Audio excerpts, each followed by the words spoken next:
It's December 25th. No days left on the Advent calendar, Santa Claus has finished his trip around the world, and another Christmas day has arrived.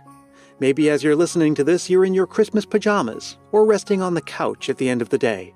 Either way, I want to thank you for joining the 6th annual Christmas Past Year in Review.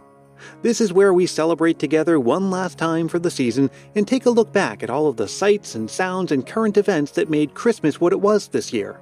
Starting tomorrow, Christmas of 2021 belongs to Christmas Past. Well, for the second year in a row, casting a shadow over Christmas was the pandemic. Things were starting to look good in the spring and summer, and then in August, just around the time when most of us would have been making travel plans, along came the Delta variant, and a few months later, just in time for Christmas, came Omicron.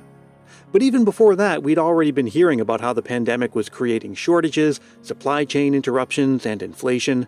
Many items were harder to find, shipments took longer than usual, and even candy canes were reportedly in short supply, though I personally had no trouble finding some for myself. And we've been hearing the last few seasons about Christmas tree shortages. This year was no different. And we also heard about cancelled events, like the famous Christmas market in Munich, and as recently as a couple of weeks ago, the Netherlands went into strict lockdown.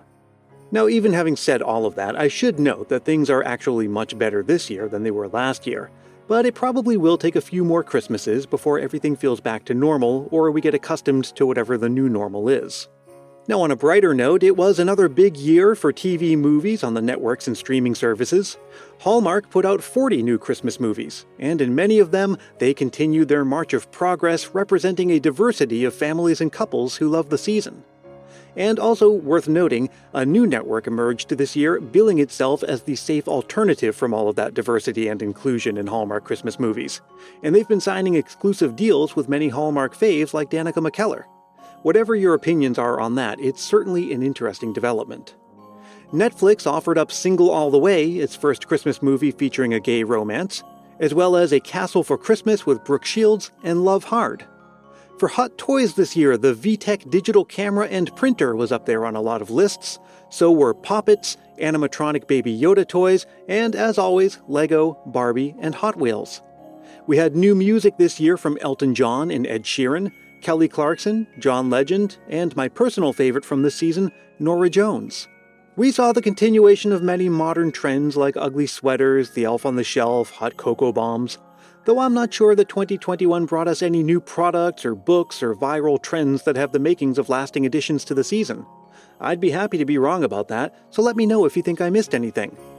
As for this podcast, it's been a very big year. Exactly 1 year ago today, Christmas Past hit a major milestone by surpassing 1 million downloads. It took 5 Christmases to get there, but just a year later, we're at nearly 1.5 million.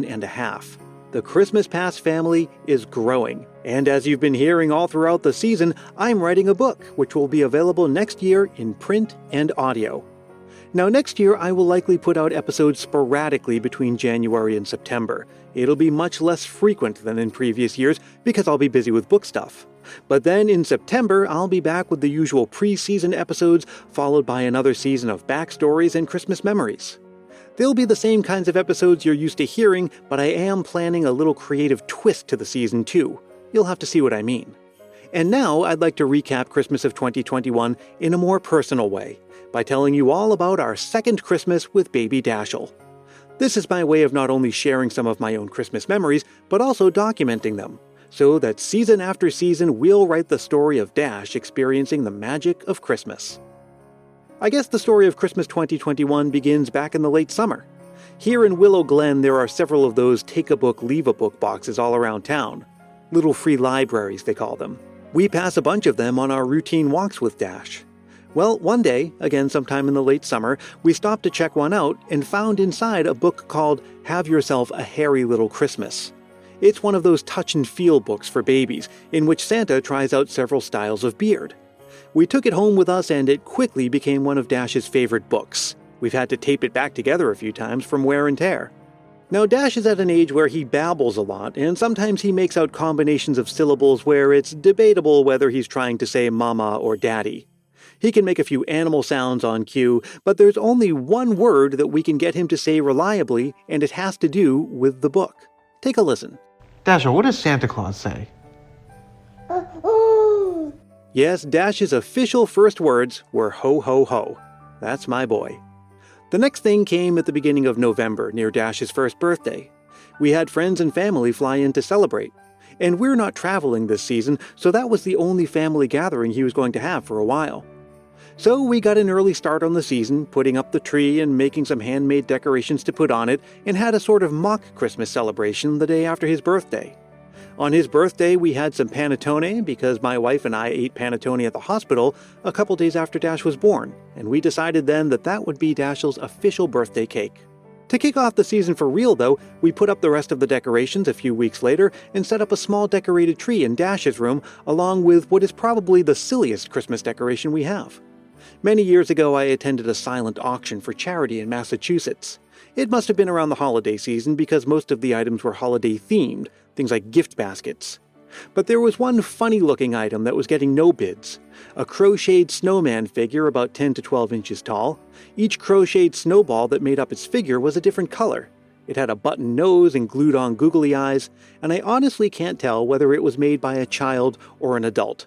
But it was clearly made with a lot of love, and someone had offered it up to help a good cause, and I did kinda like it in a silly way, so I placed a bid. And because there was no competition, I won it, and I've had it ever since. Some years it would stay packed away, others I'd put it on my desk or somewhere discreet. But this year we put it in with Dash's little Christmas display, and Dash loves him. He cracks up whenever he sees him and wants to hold him and hug him. We won't leave him alone with him for fear that he'll chew off the googly eyes, but it feels like a triumphant story of a little Christmas oddball who finally found someone to love him. A few days after Thanksgiving, Willow Glen had its town Christmas tree lighting. Only it's officially called the Winter Holiday Community Tree, because that's just how it goes. But it all started with an event behind the elementary school where a DJ was playing Christmas songs, not winter holiday community songs, and we had candy canes and hot chocolate, and it all culminated in a loud group countdown from 10 before the tree lit up and everyone cheered. Dash sat on my shoulders to get a good view. Speaking of tree lightings, we started a little thing at home. I'm not sure what to call this, not a tradition, just a thing. We do our own tree lighting every day around 5:30 when Dash woke up from his nap. We'd do a little countdown and then light up the tree and the large blow-mold snowman that stands next to it. Then we'd applaud, and for some silly reason I'd also shake Dashiell's hand and congratulate him. And then we'd pull down one of the Christmas crackers I'd stuffed into the tree branches and open it together. Dash would put on the little paper crown that came inside, and we'd read the included joke and then play with the little prize. Sometime in early December, we took Dash to meet Santa Claus for the very first time. It was a very COVID experience with a masked Santa sitting outdoors at a local historical house/museum. We wore our matching Christmas pajamas, and Dash cried for a bit, and that made for a couple of very memorable and funny pictures, but we also got some great ones too, which became our Christmas card for the season. As the season continued, every morning when Dash woke up, we'd play Christmas music and dance around the kitchen and living room together. And whenever the Ronettes version of Sleigh Ride came on, and that's like every 20 minutes on our local station, I'd sit Dash on my lap and bounce him on my knees as though he were on a very bouncy sleigh ride. Soon enough, whenever he heard the opening bars of the song, he'd start dancing and then toddle over to me for another go. Speaking of sleigh rides, sorta, we got to experience a magical Christmassy pedicab ride around Willow Glen. Many of the neighborhoods in our town really go all out for the season. People come from all over to walk around those neighborhoods. We had a great time snuggling up, again in our matching Christmas pajamas, and seeing all the dazzling neighborhood displays. I was also excited to see Dash experience the Great Dickens Christmas Fair for the first time. It's one of my favorite Christmas things here in the Bay Area, and they had to cancel it last year. And this year it was a streamlined drive-through version, but it was the best experience it could be under the circumstances, and we got to see some great performances like the one you're hearing now. One morning, Pat O'Reilly says to his miss... And in nearby Los Gatos, Vasona Park transforms itself into a massive, immersive Fantasy of Lights drive-through event, with all kinds of animated light displays showing familiar Christmas characters and even some Christmas dinosaurs. You drive through at about 5 miles an hour, so I carried on that very dad tradition of sitting Dash in my lap behind the steering wheel and letting him drive, quote-unquote. All in all, a great season. Today, we celebrated together by opening the many, many packages that have been arriving for Dash over the last month. They'd been overflowing from under the tree. It's a relatively quiet Christmas day, and our celebrating and activities are happening in between nap schedules and feeding times and all of that. But that's 2 very dashy Christmases in the books and many more to come. Well, I'd like to thank you all for another magical Christmas season. I'm grateful to everyone who shared a Christmas memory, and that was a lot of you this year. Everyone who left a review or told a friend about the show. Everyone who just wrote to say hi and Merry Christmas. I was actually having trouble keeping up with all of your messages this year. Everyone who listened, everyone who participated in the Facebook group. And so, to each and to all, to the entire Christmas Past family, I thank you, and I wish you all the warmth and magic of the season. A very Merry Christmas to you. This is Brian Earl signing off for Christmas of 2021 and promising to see you again very soon.